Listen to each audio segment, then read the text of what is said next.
You can listen to The Professional Left wherever you get your podcasts on Netroots Radio or at our website, proleftpod.com, where you can also contribute to this podcast.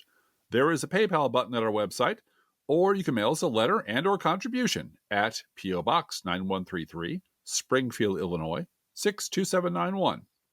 This is the podcast for the week of February 23rd, 2024. It's not safe for work. Recorded live from the Cornfield Resistance, where solar flares may be able to knock out worldwide cell phone service, but they can't stop us. It's The Professional Left with Driftglass and Blue Gal.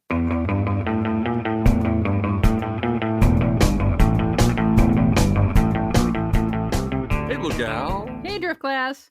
Happy birthday to our youngest child. Yes. Turning 20 this weekend. 20. How's that even possible? How did that even happen? I don't. And she's had car tire trouble. Interest, yeah. Difficulties. Youngest child has had car tire trouble and so forth. And so we're looking forward to seeing youngest child this weekend and celebrating 20 years on this planet. For a hot minute. And then it's back to... Then I got to go. Yeah. Then it's back to youngest child's more exciting social life and school and so forth. Yes. And this week I gave thanks. You know, you have a little Thanksgiving diary you do every day. Yes, I do. Thanks thing. Yep. I gave thanks this morning for a landline so that we would be able to communicate. Yes, we still have a landline. We still have an old people landline, and it still works great. So, you know, I'm sure at some point along there's no actual wire involved the other end. I'm sure it's all satellite driven, but still. Pretty pleased we could talk to the outside world today without interference. And call about the tire. I mean, the car tire. That was really being on the phone about all that stuff. But yeah, we are going to start the show today with a big hat tip to Marcy Wheeler. Yeah. Also known as OG liberal blogger Empty Wheel. Right. Good old Empty Wheel. She's been around for 15 years. Oh, at least. Just as you have. Yeah. Uh-huh. And she's made the entire 30-page indictment of Alexander Smirnov available via PDF online. And we will link that in our show notes. But the thing that brought her particularly to my attention this week, and I did say this to you, Driftglass, was, you know, she really did go full Driftglass in terms of, you know, I'm going to say I told you so because I told you so about the Hunter Biden laptop bullshit. Mm-hmm. Or, you know, and no one was listening to her. The younger people, the people who've only been like on social media for like 2 minutes, might consider that going full bulwark. Yeah, you know? I know. Oh, God. I'm tired of being right. I'm not going to play that, but no. yes. But yeah, no, this whole week. But Empty Wheel's been on this violin for a really long time. Yep. And, you know, instead of listening to her factual analysis of what's actually going on, they wanted to get a quote from Jim Comer. Because that's how Washington Beltway media works. Mm-hmm. And so this whole week, actually the entire week, and every story has been a big I told you so week for liberal bloggers. Oh, yeah. Absolutely. Here's Marcy's Twitter thread, just to get some background on the Smirnov story, since that's what's dominating the news cycle this week. Quote, this is Marcy Wheeler. For people catching up, let's talk about the significance of Alex Smirnov's Russian spook allegations. 1. This matters because Bill Barr set up a back channel via which Rudy Giuliani could share dirt, including from known Russian spies, to be channeled to Hunter Biden investigation. Bill Barr needs to go to jail. Rudy Giuliani needs to go to jail. 100%. There's Russian agents. Or assets. Or assets. Or dupes. Whatever they are. Whatever they are, they're not working for the interests of the United States of America, and we have laws about that. All right, number 2, back to Marcy again. Former U.S. Attorney for Western Pennsylvania Scott Brady claims he vetted these claims using travel records. The indictment makes it clear that the travel records prove Smirnov was lying. He wasn't traveling to the places he said he was. Yeah, he wasn't by weeks. By weeks, he wasn't where he said he was. And that's pretty basic. After Brady did or did not vet these claims, the Department of Justice shut down the assessment. But days after Trump yelled at Bill Barr, Richard Donahue ordered David Weiss to take a briefing on the allegation. He was supposed to check things that he only started checking last September. Uh-huh. 4, this claim is almost certainly why David Weiss reneged on a plea deal with Hunter Biden and charged him with a bunch of shit designed to embarrass Joe Biden during an election. Right. Mm-hmm. Blow up the plea deal, put Hunter Biden on trial for the entire year 2024. That's the goal. 5, the reason David Weiss reneged on that plea deal while facing threats to his family was because of right-wing pressure. Yep. And That's so it's stochastic terrorism. That's how fascism works. Yeah. That's exactly how fascism works. We'll kill your family if you don't make Hunter Biden the story for 2024. Right. And so this is how Marcy Wheeler sums it up. I've been writing post after post about all this since Chuck Grassley claimed that Bill Barr's DOJ shut down an investigation into Burisma and then cycled a claim from that investigation into framing Hunter Biden. Few cared, unquote. She was right. 100%. A lot of people were right. Yeah. Lots and lots of people were right. And they're all the same people that always get ignored. And then years later, people wonder why no one was reporting on this stuff. No one talked about it. Why didn't anybody notice? Why weren't reporters? Well, there were plenty of people talking about it. They're just the wrong people. Like Josh Marshall, Talking Points Memo, which is, fun fact, this is the very first political blog I ever heard of back during the dark days of the Bush re-election, when a friend of mine recommended it to me on the sly, because we're not supposed to look at these things in the office back when I worked for the city of Chicago. Talking Points Memo and Josh are also enjoying some wider exposure, and rightly so. This is a headline from Talking Points Memo. This is Josh's own article. A bigger story than you can possibly imagine. Quote, I know that's a big headline that promises a lot, but I think it's true. David Kurtz has a good rundown of the events in the morning memo, but I want to do my best to set them out in a larger canvas that goes back to the Hunter Biden laptop and really all the way back to 2015, a continuing Russian information operation that has been going on for almost a decade, unquote. This is something that Keith Olbermann read aloud today. This is something that's being passed around all over the internet. You can pick it up everywhere, but he puts it up very clearly and succinctly, and what a completely bullshit story this was from the start, how ridiculous the whole thing was. But the story he's referring to is headline, Russia's staggering success in duping willing Republicans and right-wing media. This is the one by David Kurtz that he referred to. Quote, the real issue, as I note above, is the reporters, editorialists, and commentators who vouched for and credited this whole edifice of lies and bullshit.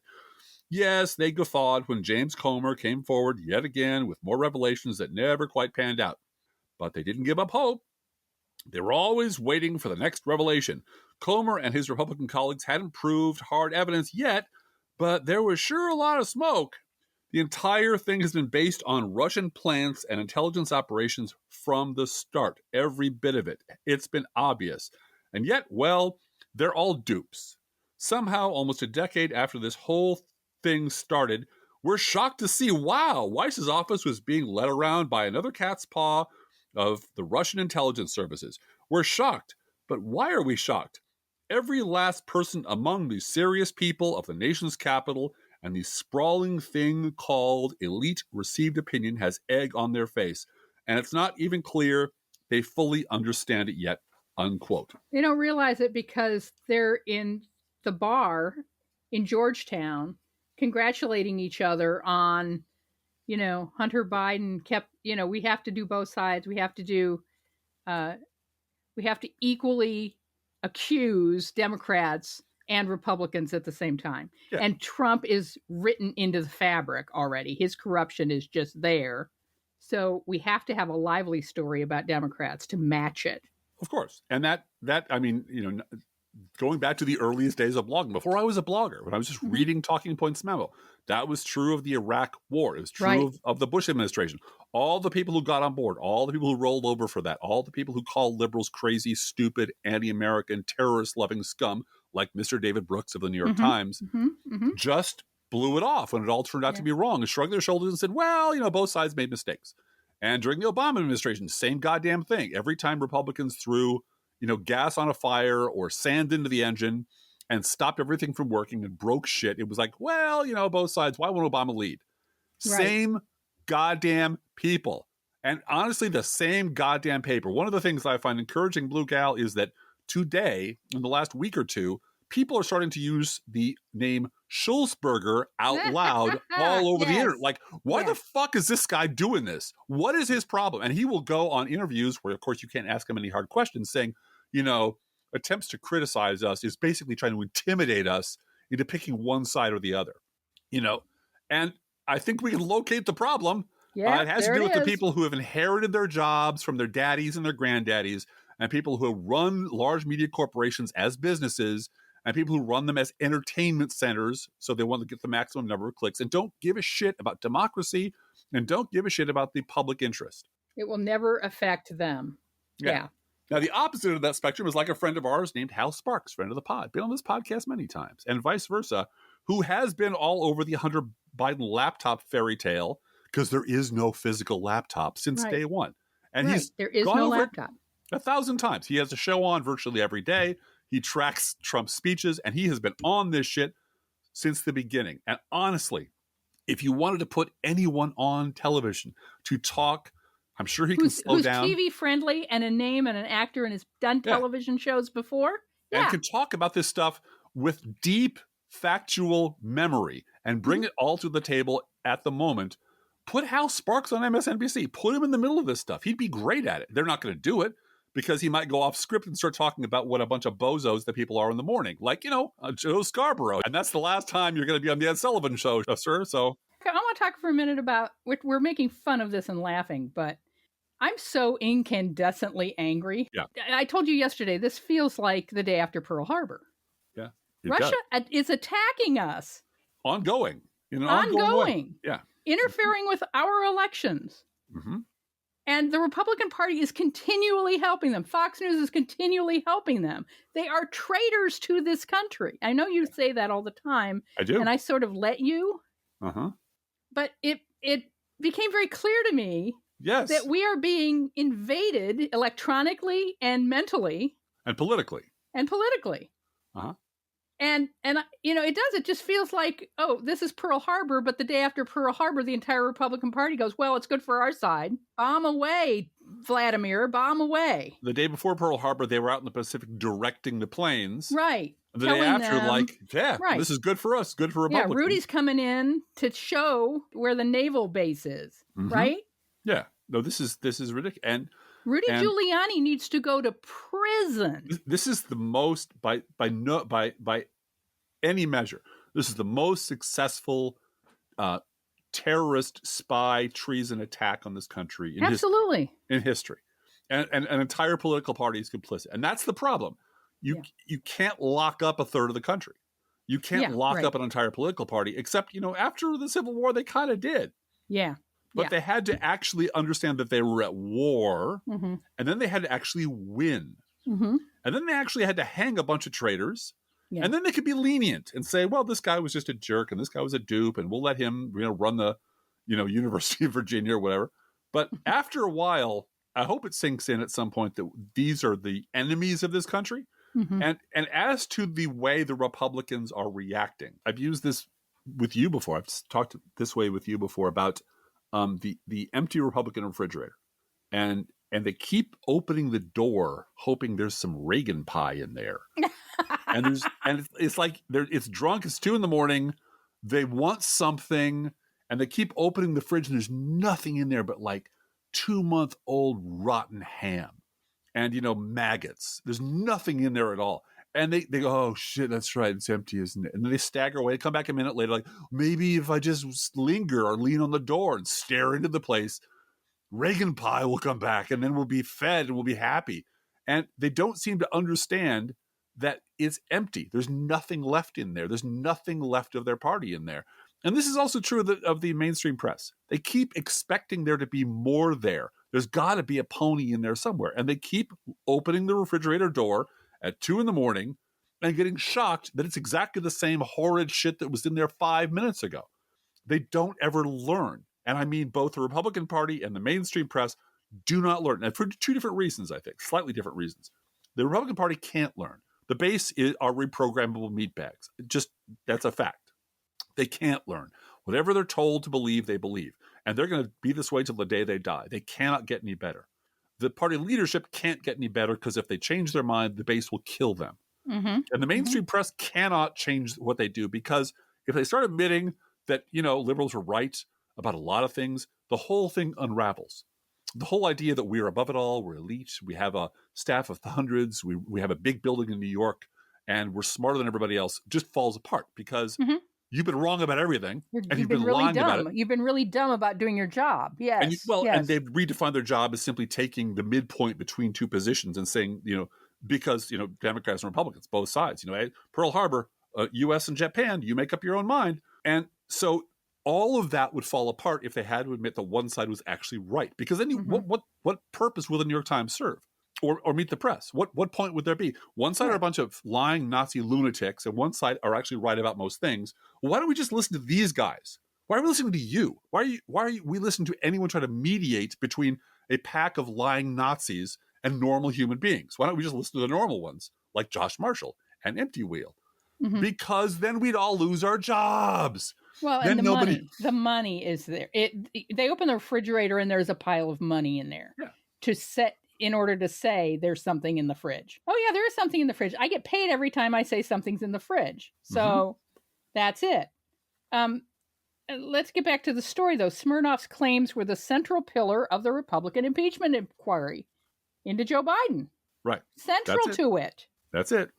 And Democrats have called for an end to the probe after the Smirnov indictment. It's over. You can lay it to rest. Mm-hmm. But Republicans have instead claimed their case is not reliant on the false claims, and instead they would continue to follow the facts. Hey, guess what? We follow the facts. They lead to Moscow. Mm-hmm. Republicans had to resend a letter to a potential witness in their impeachment inquiry because they had to delete references to the discredited FBI informant in their original letter. Oh, Jesus Christ. So tear up the previous letter that talked about the FBI informant who's been arrested for lying. Mm-hmm. Keep digging, boys. Just keep digging.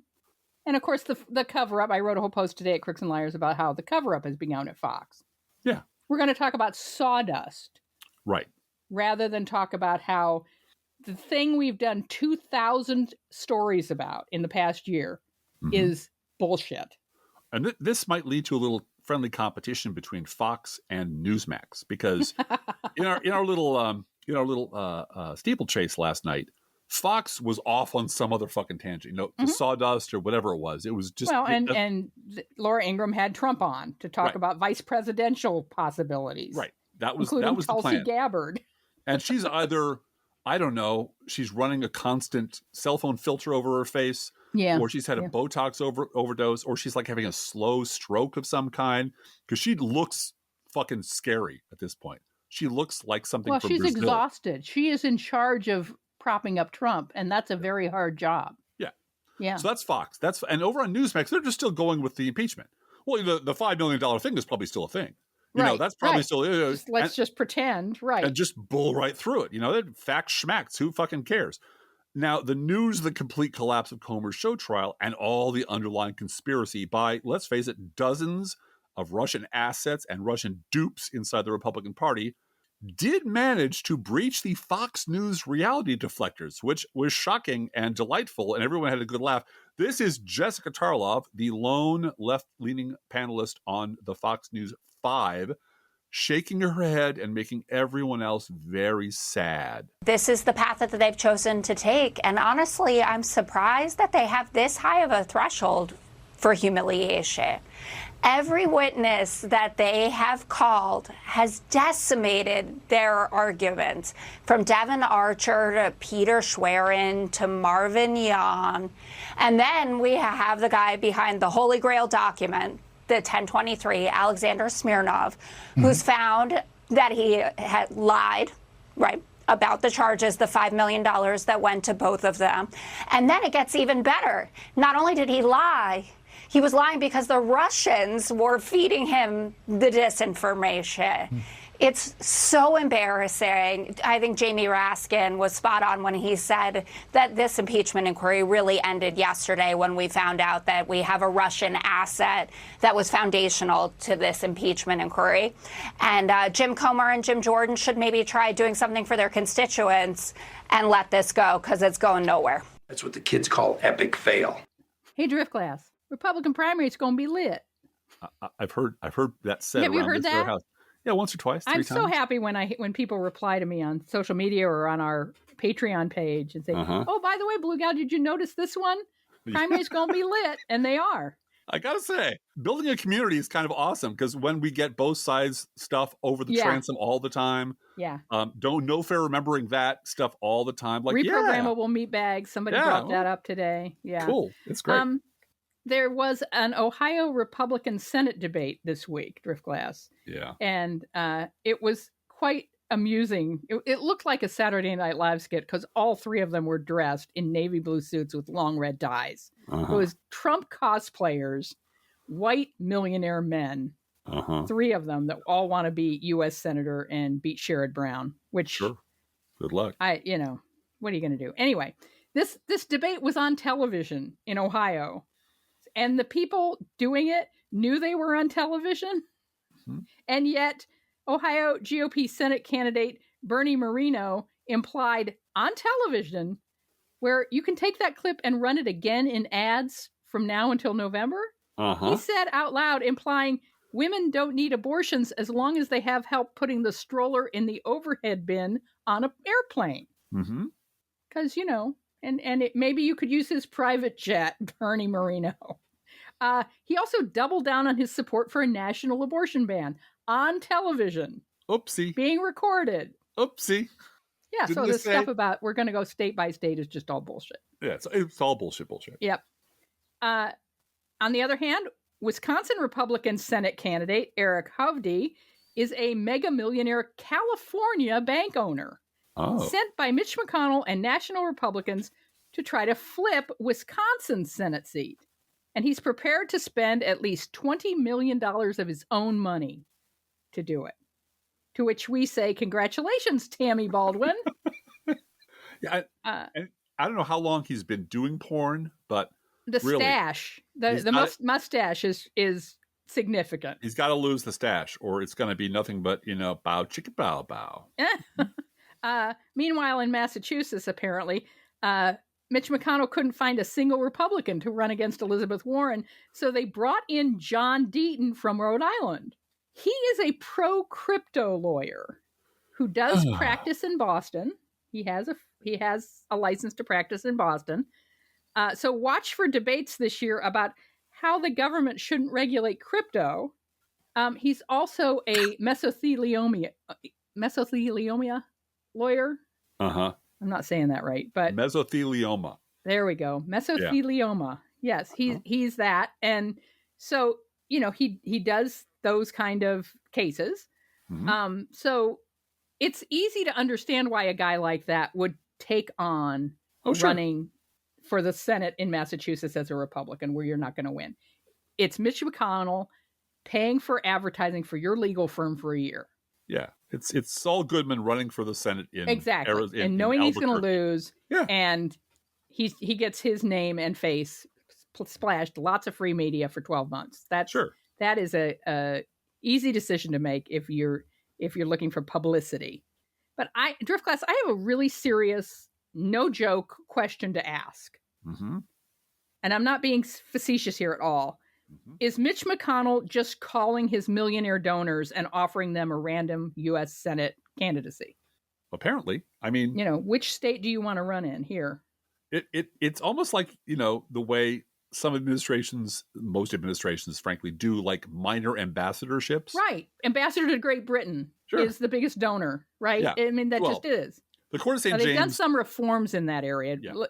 Thank you, Elizabeth Warren. They've done some reforms in that area. But if you want to be ambassador to Tahiti, and you drop a $2 million check, I'm pretty sure we can make that happen. We can make that happen. And that used to be how it was, right? Yeah. You couldn't tell which state Eric Hovde was running in from his introductory advertisement. And we assume it's because Mitch McConnell didn't tell him which state we'd picked for you yet. You're a banker in California. We'll find someplace for you to run. Yeah, just get your name out there. Just get your name out there. Yeah, all people great. know about you at this point is that you did porn in the 70s. That's all anyone knows about you. They know that just from looking at you. Yeah. One person Mitch McConnell definitely did not recruit for their Senate race is Arizona's own Kari Lake. And now Kari Lake says her dissing of St. John McCain back in the day was just a joke. Oh, yeah, because she's known for it. It was just a joke. This is from azcentral.com. Number one, Kari Lake was just joking when she told supporters of the late Senator John McCain to get the hell out of one of her campaign events during her run for governor. And when she called McCain a loser, yeah, I know, hilarious stuff. Oh, she's slaying him down at the chuckle. She's slaying him.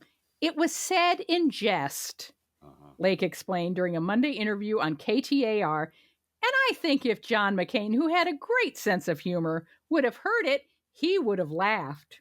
You know, the irony being the one person who would have laughed at that joke is dead. So, it's such a sad irony. He is laughing at you from the great beyond now. Mm-hmm. Now, this is the woman who celebrated her 2022 primary win for governor by proclaiming, quote, "We drove a stake through the heart of the McCain machine." Number two, she's now trying to moderate her stance on abortion as well.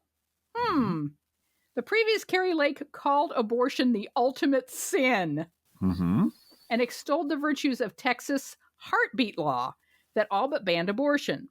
But now there is a ballot initiative underway asking Arizona voters to enshrine abortion as a constitutional right in the state.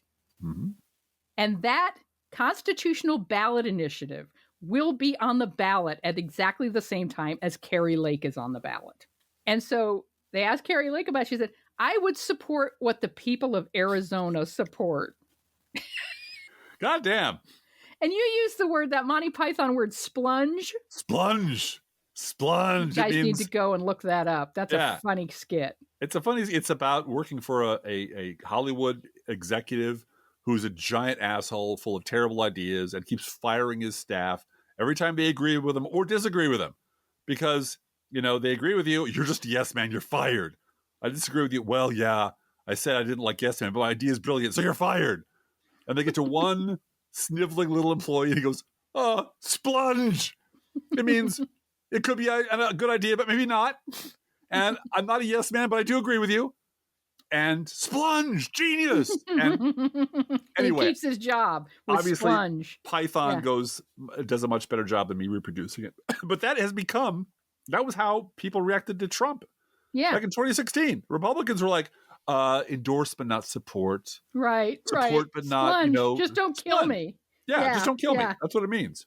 And so then we get to the ultimate Kari Lake moment. Yeah. She's flipping on her own claims of a stolen governor's race at long last. I guess she's taking Tim Miller's advice because he told her to just, you're blowing it here. It seems Lake, who spent 15 months fuming, filing lawsuits, accusing people of rigging elections, and wearing a jacket that said Governor Kari Lake on it. Yeah. She no longer wants to talk about it. And in fact, now she's really not sure who stole her election.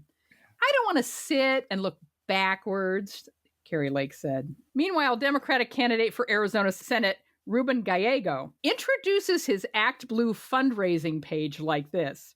Ruben Gallego for Arizona. It's official. Ruben is up against MAGA extremist Kari Lake. The end. Period. Full stop. What's the reason to vote for Ruben? He's not Kari Lake. Now, the story of Republicans sabotaging the best goddamn border bill they will ever get because Donald Trump told them to was reported all over the media as something like it was shocking. This is shocking this happened. It was amazing. So this is some never-before-seen development in politics that might finally cause the party base to begin losing faith in their dear leader, which is bullshit. All of that's bullshit. Because to the Republican base's brain, there is no enemy more hated and more dangerous than Democrats. There's no enemy more destructive and monstrous than Democrats.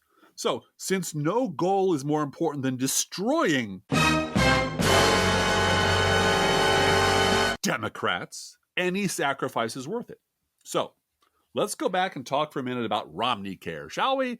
Mm-hmm. Mitt Romney Care, the alternative to Hillary Care that the American Heritage Foundation or forget which one, Cato Institute, one of those guys, one of those right-wing guys cooked up because they didn't like Hillary Care. It was a market-based approach to health care. Mitt Romney adopted it.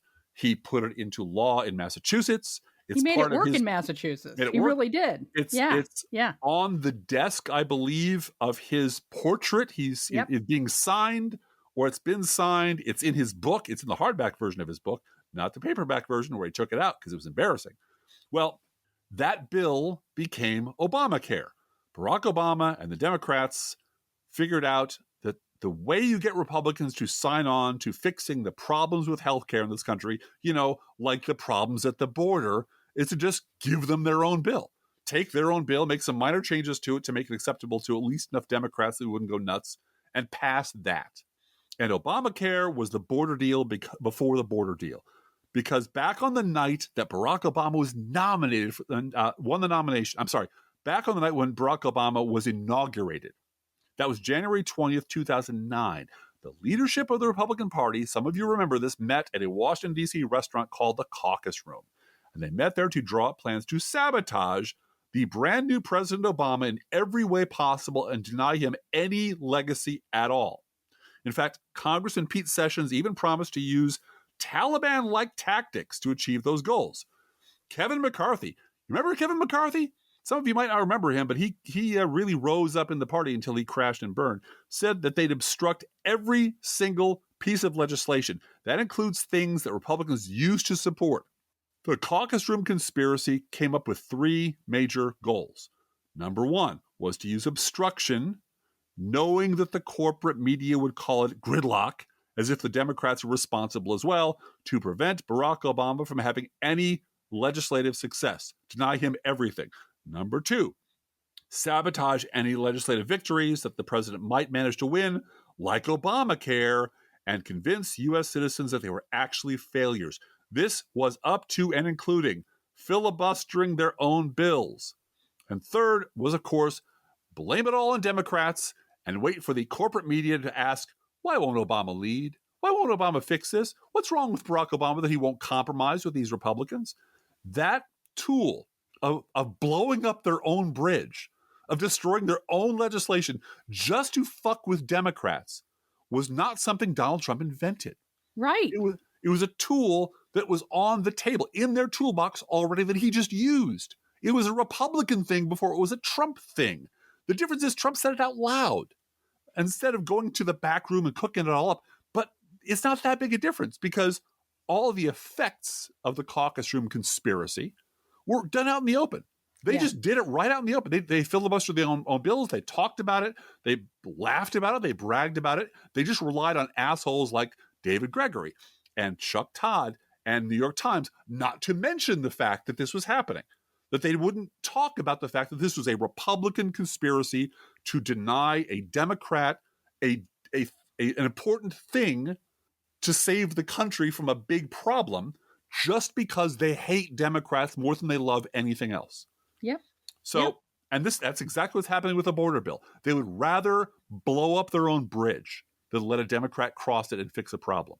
Yeah. And that is entirely consistent with the fact that the Republican Party are a party of traitors, liars, and grifters.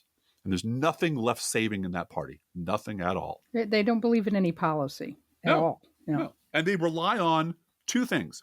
Their base being reprogrammable morons and meatbags, and the mainstream press just covering it up for them, pretending it's not happening. So all the few normies that are left, the few both-siders out there, the few centrists, have a plausible deniability of taking a side. They don't want to take a side.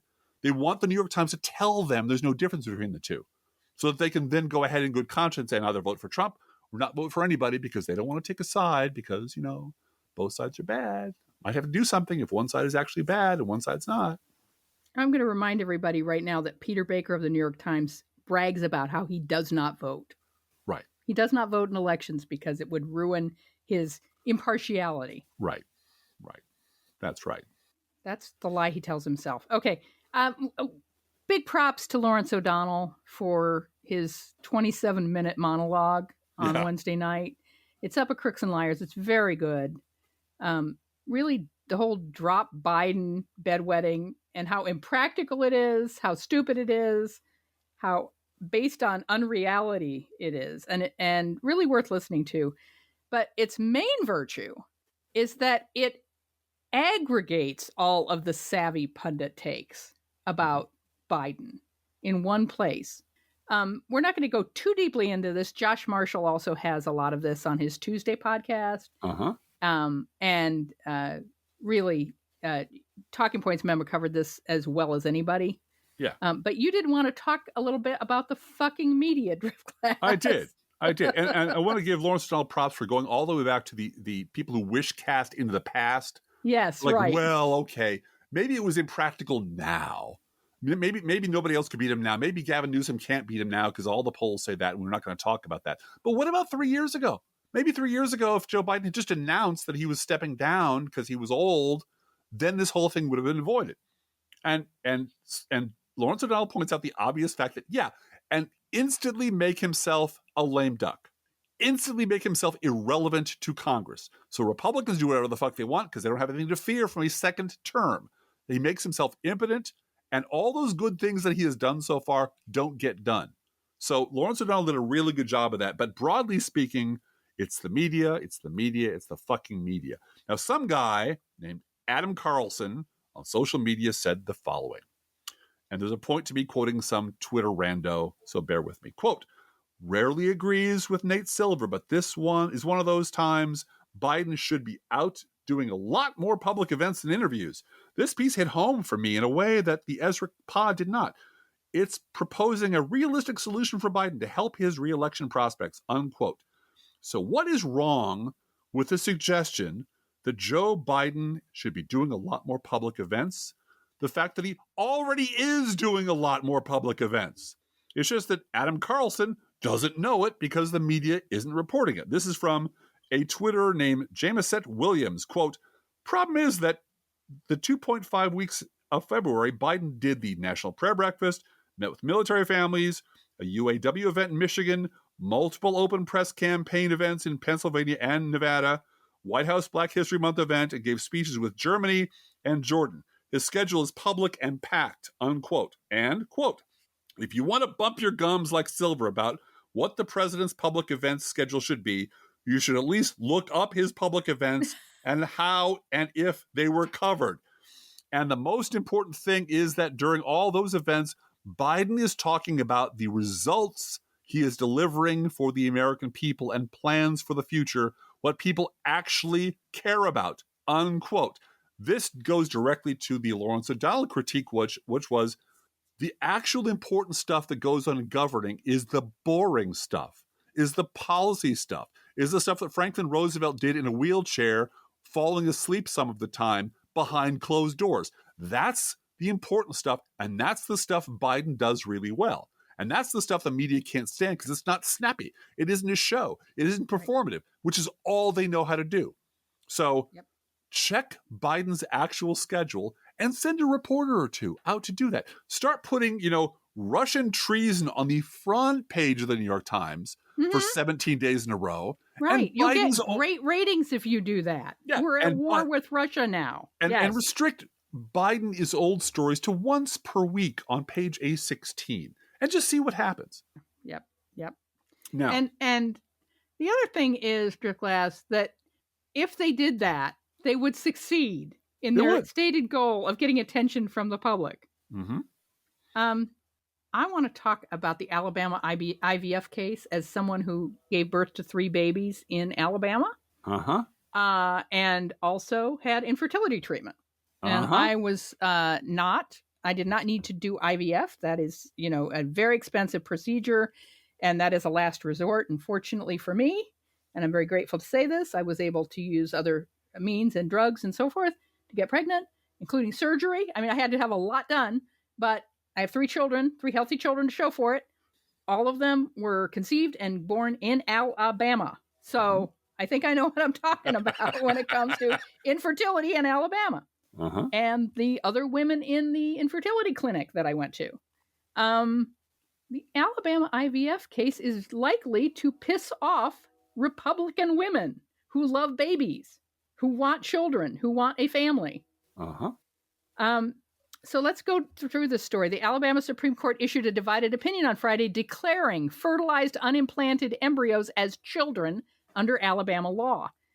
Justice James Mitchell, writing for the court, unborn children are children under the act, without exception based on developmental stage, physical location, or any other ancillary characteristics.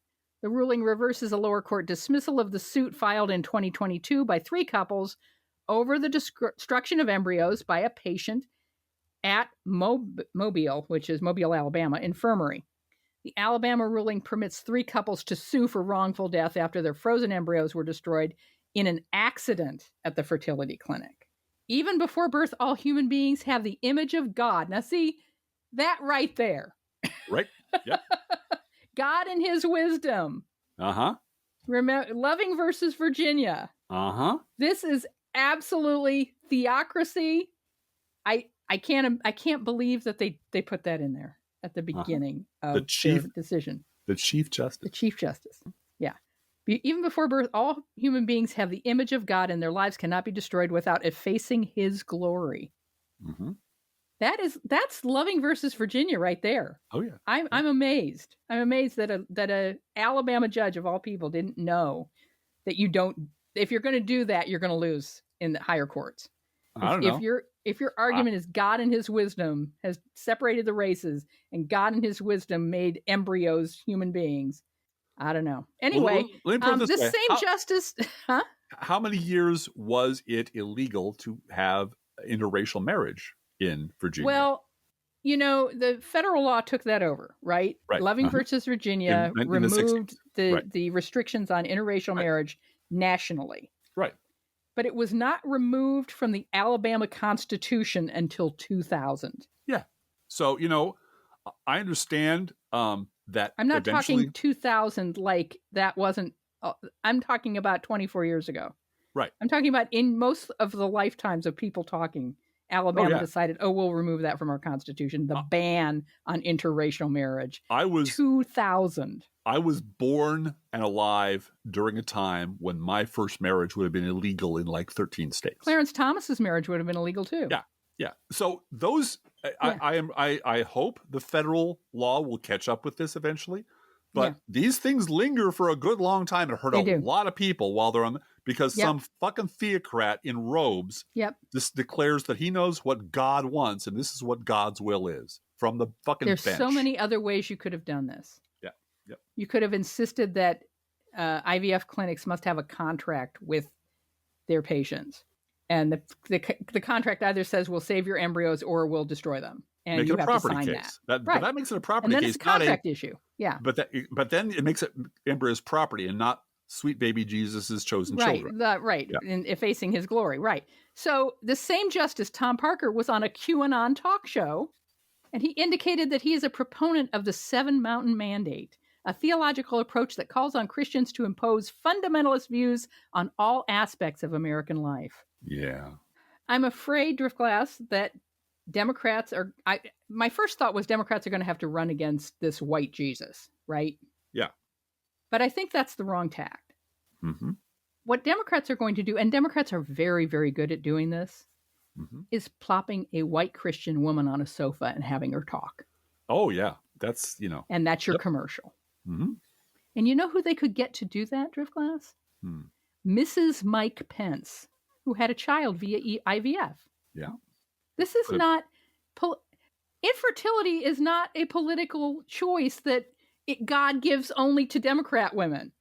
No. But... And there are a lot of grandmothers out there who know they wouldn't be a grandmother without IVF.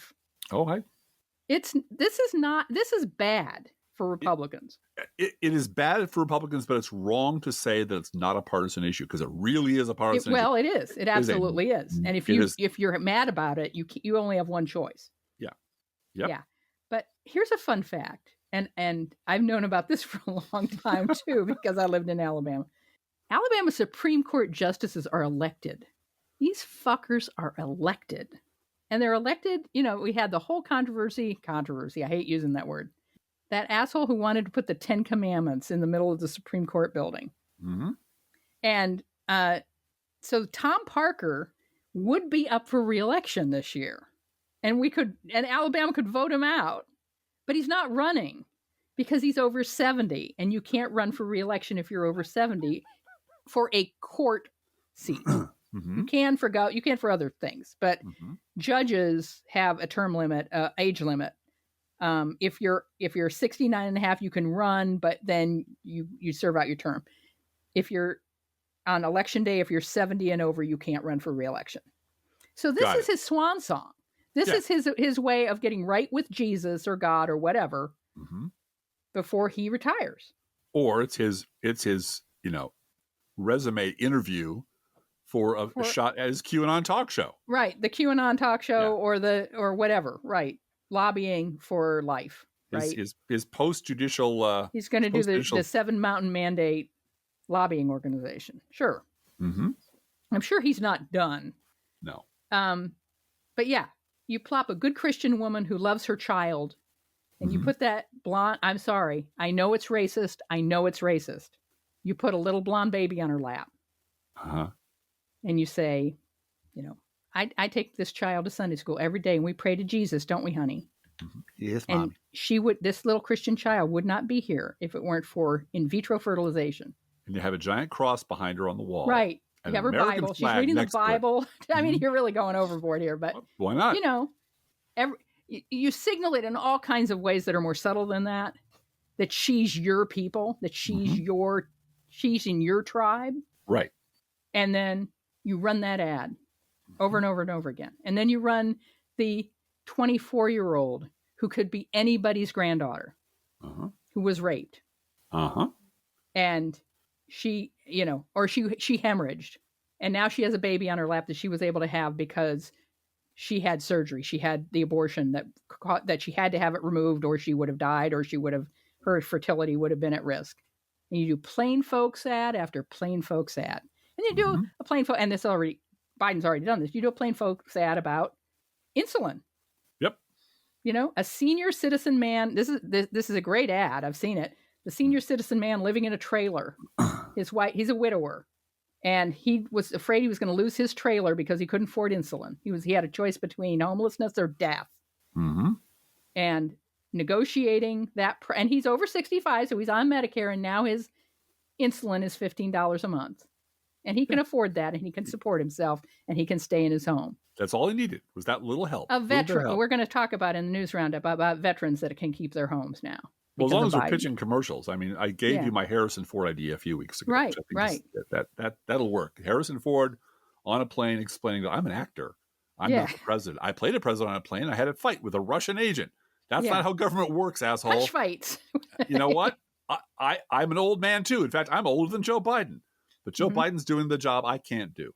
Right. I would also suggest putting someone like me in an abortion commercial with my Carhartt jacket and my deer cap standing in front of an F-150 covered with mud going, these sons of bitches want to tell my daughter how to run her life. Yep. I raised her. I raised my daughter to be a good woman.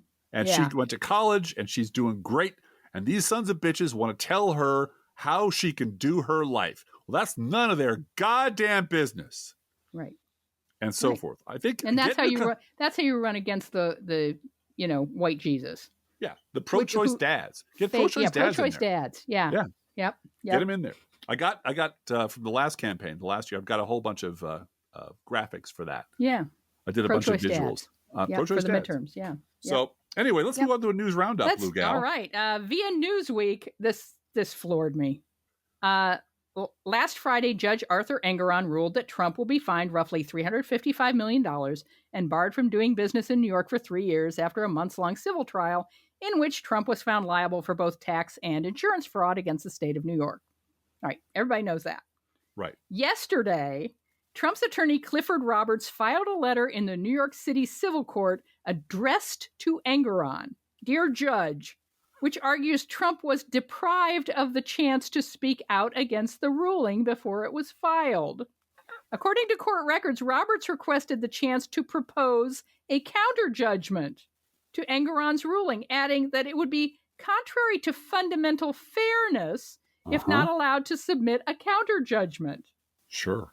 Now, look, I know I murdered, my mother. Mm-hmm. And I know you said that I should go to jail for life for that, but I have a counteroffer. Right.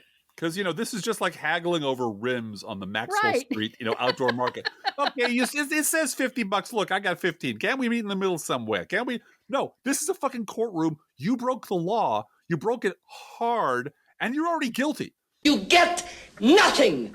You lose. Good day, sir. Trump says he sabotaged the bipartisan deal to secure the border because, quote, it made it much better for the opposing side, unquote. Yeah. And Again, John Harwood said, the opposing side being America? Yeah. The United States and their borders? Just saying the quiet part out loud, because the Republicans did this all during the Obama administration. Yeah. They did it all during the Clinton administration. You might recall that we desperately needed a tax increase to pay down, if you listen to our last podcast, No Fair Remembering the Clinton budget surplus, you'll remember that this country desperately needed a tax increase to start to pay down the massive deficits that the Republicans had run up. And Republicans refused to vote for it. In fact, it took a 51-50 vote in the Senate with Al Gore casting the deciding vote to break the Republican attempt to destroy the economy in order to fuck over Bill Clinton. So they've done this forever. And so stop being surprised they do it again. New York Times PitchBot was funny this week. Jane Fonda's trip to Hanoi was an act of betrayal. Tucker Carlson's trip to Moscow was an act of supreme patriotism. Fake elector throws Trump supporters under the bus. Former Republican Party of Wisconsin chair and fake elector Andrew Hitt tells Anderson Cooper in 60 Minutes he went along because he was scared of Trump and his supporters. Biden, quote, tens of millions of people were literally about to have their debt canceled, but MAGA Republicans in Congress sued us and the Supreme Court blocked us. But that didn't stop me. I announced an alternative path for student debt relief, unquote. As a result, Biden emailed 153,000 student loan borrowers to tell them this week that their student loan debt is canceled. Quote, I hope this relief gives you a little more breathing room, the message says. Now, your debt must be over 10 years old, and you must apply for the SAVE plan, S-A-V-E, to get the relief. This next story just cracked me up. Bridget Gabriel, right-wing loon and founder and chairman of Act for America, told her 1 million followers, quote, Kid Rock and Jason Aldean have responded to New York's extreme attack on President Trump by removing the state from their You Can't Cancel America tour. This is a big deal and a sign of the silent majority rising again, unquote. All right, now everybody just wait for it. Wait for it. Readers added context they thought people might want to know. This statement is categorically untrue. This came from Dunning-Kruger Times, which is a satirical newspaper. Way to go, Bridget Gabriel. You just She's keep never heard of Dunning-Kruger, has she? No, because she is Dunning-Kruger. Yeah. From NBC News, the Dominion lawsuit. Dominion wins access to Newsmax journalists' text messages in its defamation case. The ruling is a blow to the conservative news organization, which said in filings that it had avoided such a mandate in a similar case. Please don't look at my notes. Please don't look at my notes. Yeah. Former Congressman Trey Gowdy, remember him? Republican South Carolina? Yep. Quote, Americans don't want women or doctors imprisoned over abortion. Republicans in my state are advocating for the death penalty for a rape victim who gets an abortion, unquote. He likes his job on CNN, doesn't he? He does. Laura Trump is also giving the game away. When I become co-chair of the Republican Party, I will make sure that every penny of every dollar donated to the RNC is going to Trump's campaign. And the entire House Republicans went, you're doing what now? What? Yeah, don't worry. There won't be a nickel left for anybody else. Nikki Haley is still keeping a foot in both camps. She says she supports the Alabama Supreme Court's ruling threatening IVF access for women, made possible by Trump ending Roe versus Wade. Embryos, to me, are babies. As I said, they're totally unaware of how many good Christian Republican women with a lot of money have had IVF. They just are. President Biden instructs his campaign to amp up highlighting the, quote, crazy shit, unquote, Trump says at rallies and on social media. Senator Joe Manchin, God, I hate that guy, please be gone, declines to endorse President Biden after announcing he won't seek his own presidential run. I'm not endorsing anybody right now. We're going to see what happens, he said. We still got plenty of time here. Nice guy. What an asshole. He's looking to sign up on corporate boards, and he doesn't want to make anybody mad. Mm-hmm. Yeah. 4,000 homes owned by veterans across the country were foreclosed as of mid-October, and 6,000 more were in danger of foreclosure. After review of the foreclosures, the Veterans Administration under Joe Biden will buy missed mortgage payments from loan servicers to create a new no-interest loan that will be due when the home is paid off. So the borrower can stay in their homes. It's like a loan reset, and that's fantastic news. Way to go, Joe Biden. Nancy Mace is having a really glorious pissing match with Kevin McCarthy. Remember Kevin McCarthy? Because he is backing her primary challenger as revenge for her voting to kick his ass out. We here at the Professional Left podcast are, as they say, rooting for injuries. McCarthy said that Mace needed to, quote, seek help for psychiatric issues. And Mace responded in a long, angry rant, which I will now read. Quote, guess what? I heard the disgraced former speaker was talking a lot of smack this week and said I need help. Well, guess what? I do need help. I need help to raise $1 or $5 or $10, $100 for my campaign to hit back against the establishment, to hit back against people like McCarthy. He put our majority at risk. He lied to the American people. He couldn't even hold his speakership because he's a loser. So yeah, Kevin, I need help to raise money so I can hit back at your hand-picked opponent who's now your puppet, unquote. I stand by what I said on social media, Blue Gal. Nancy Mace truly is the Laura Logan of Orly Tates. Today in Don't Mention the Republicans headline in the New York Times, quote, Biden administration blames Congress for the fall of Ukrainian city. And this was Keith Olbermann's worst person in the world today. As a bill with $60.1 billion in military aid for Kyiv languishes in the House, a spokeswoman pointed to the city's fate as the cost of congressional inaction. Not congressional. It's not Congress. It's Republicans. Oh, my God. From Ars Technica, outbreak potential. Measles erupt in Florida. This is a terrible story. Measles erupt in Florida school where 11% of kids are unvaccinated. Over 100 children at the school are susceptible to the virus. Meanwhile, Florida's dangerously unqualified Surgeon General says unvaxxed kids exposed to an entirely preventable measles outbreak can skip quarantine. On Tuesday, nearly 20% of the school's 1,067 students are reportedly absent. It just, Jesus. Sickening. It's so heartbreaking to hear that. From Daily Kos, 14 GOP-led states that rejected money to help feed kids this summer because they have to split just the administrative costs with the federal government. Mm-hmm. This is the Summer Electronic Benefit Transfer Program, which provides low-income families with $120 in food assistance per eligible child while schools are out of session. And it will officially launch as a permanent program this summer. Started in 2011 as a pilot project that served 12,500 families, Summer EBT has grown exponentially over the past decade and will reportedly help just under 21 million children this summer. The federal government estimates that it will provide $2.5 billion in benefits. It's a very light lift for states, which need only split the administrative costs with the federal government. Unfortunately, 14 states, all of which currently have Republican governors, have rejected using federal money to help feed millions of children while school is out for summer. According to the Associated Press, those 14 states are home to around 10 million eligible children. CPAC, you know who they are, banned MSNBC from covering their event this year. This is from Crooks and Liars. That's your little blog on the side. That's where I work, in the mornings, The Conservative Political Action Committee founder Matt Schlapp said MSNBC and other left-leaning media outlets would no longer be credentialed for these events. As CPAC was set to kick off on Wednesday, Schlapp told Steve Bannon on the War Room that the event would not allow coverage from journalists who were, quote, 100% anti-Trump. What if they're only 98% anti-Trump? From The Nation, some good news that you can file under Democrats Getting Shit Done. Mm-hmm. Michigan just became the first state in 6 decades to scrap the infamous anti-union law right to work. Democrats empowered by voters in 2022 overturned the right to work law as a part of a sweeping pro-labor agenda that's a model for other states. And in local news, speaking of other states, J.B. Pritzker has decided to copy Ned Lamont and use federal dollars to buy medical debt for a great many Illinois residents. We're so proud. We couldn't be prouder, Driftglass. Our best governor. Best governor. Best governor. Each week we post to our Facebook page and website an Internet Kitty sent in by you, the listeners. This week's Internet Kitty is Sparkle.